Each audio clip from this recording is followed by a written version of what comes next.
G20 के मंच पर ही इंडिया और बांग्लादेश के बीच लंबे वक्त से चला आ रहा तीस्ता जल बंटवारे का विवाद क्या अब सुलझ जाएगा? G20 बैठक से ठीक पहले बांग्लादेश की पीएम शेख हसीना के साथ पीएम मोदी की एक बैठक और उस बैठक के ठीक बाद ममता बनर्जी के साथ शेख हसीना का एक रात्रि भोज। एकदम अंदर की खबर निकाल कर लाए हैं हम आपके लिए। शेख हसीना, पीएम मोदी और ममता बनर्जी की एक बैठक में एक बड़ा सियासी मसला हल होने की उम्मीद है, तीस्ता जल बंटवारा। वैसे तो लंबे वक्त से चला आ रहा है ये विवाद भारत और बांग्लादेश के रिश्तों पर सीधे तौर पर असर भी डालती है कंट्रोवर्सी, पर अब दुनिया भर के अखबारों की यह हेडलाइन है कि शायद पीएम मोदी, शेख हसीना और ममता बनर्जी के एक साथ डिनर के बाद यह विवाद अब सहमति की ओर बढ़ जाए। यह विवाद क्या है, पहले यह समझिए आसान भाषा में। तीस्ता नदी के जल बंटवारे का मुद्दा लंबे वक्त से ठंडे बस्ते में पड़ा हुआ है। केंद्र सरकार के प्रस्ताव के बावजूद ममता बनर्जी तीस्ता के पानी को बांग्लादेश को देने से इनकार करती रही हैं।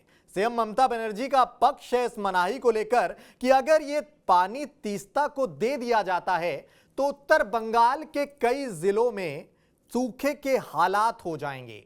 लिहाजा उन्होंने हर बार यही बात क्लियर कट कही है कि तीस्ता का पानी वेस्ट बंगाल से बाहर बिल्कुल भी नहीं जाने वाला। हालांकि थोड़ा सॉफ्ट कॉर्नर भी दिखाया है ममता बनर्जी ने।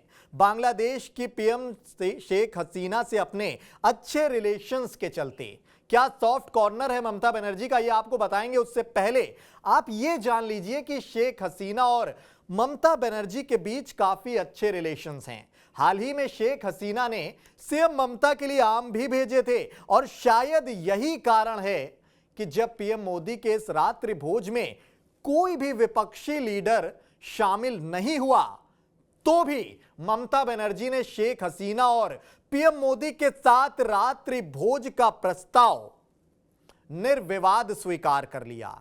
एक बार प्रस्ताव भेजा गया, ममता बनर्जी ने तुरंत हामी भर दी इस प्रस्ताव में। यह तो हो गई शेख हसीना और सीएम ममता बनर्जी के बीच अच्छे टर्म्स की बात। इसी अच्छे टर्म्स के चलते ही रिसेंटली सीएम ममता तीस्ता नदी के जल बंटवारे पर हो रहे विवाद को लेकर एक प्रस्ताव भी लेकर आई हैं। प्रस्ताव क्या है ये आपको बताते हैं। ममता बनर्जी के मुताबिक, बकौल ममता बनर्जी, तीस्ता नदी को दो हिस्सों में बांट दिया जाए। नदी के एक हिस्से का पानी जो है वो उत्तर बंगाल में जाए और दूसरे हिस्से का पानी जो है वो बांग्लादेश को भेज दिया जाए।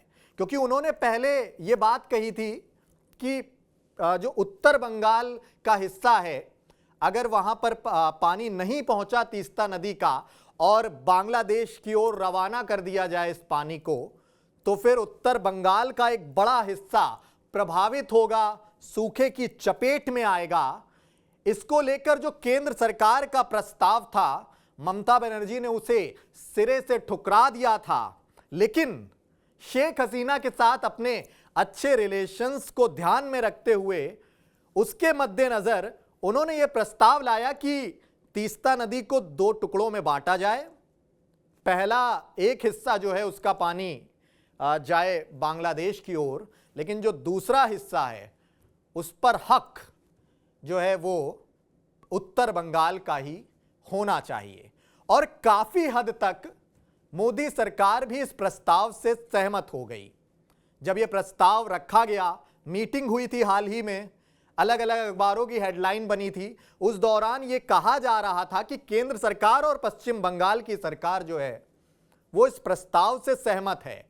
अब जो गरारी अटकी वो वहां पर अटकी कि शेख हसीना इस प्रस्ताव से कहीं ना कहीं सहमत नहीं थी। वो चाहती थी कि पूरी जो तीस्ता नदी है उसका पानी निर्विरोध, निर्विवाद आना चाहिए बांग्लादेश में। लेकिन ममता बनर्जी ने यह प्रस्ताव लाया। अब कहा यह जा रहा है कि G20 के पहले जो शेख हसीना, पीएम मोदी और ममता बनर्जी की यह बैठक है, इस बैठक में ही तीस्ता नदी का यह मसला भी हल हो जाएगा। और ये जो प्रस्ताव है ममता बनर्जी का कि नदी को दो हिस्सों में बांट दिया जाए, इतने अरसे से जो चला आ रहा है तीस्ता नदी का विवाद, वो सुलझने की ओर है। फिलहाल दोस्तों, आपको क्या लगता है इस विवाद और इसके सुलहनामे को लेकर? अपनी कीमती राय कमेंट बॉक्स में जरूर बताएं। साथ ही देश दुनिया की हर ताजा तरीन अपडेट सबसे पहले और सबसे सरल अंदाज में देखते रहने के लिए TV9 यूट्यूब चैनल की ओरिजिनल प्लेलिस्ट बनी हुई है, वहां जाएं और वहां के वीडियो से लगातार जुड़े रहें। मैं प्रियंक वाजपेयी, शुक्रिया, नमस्कार।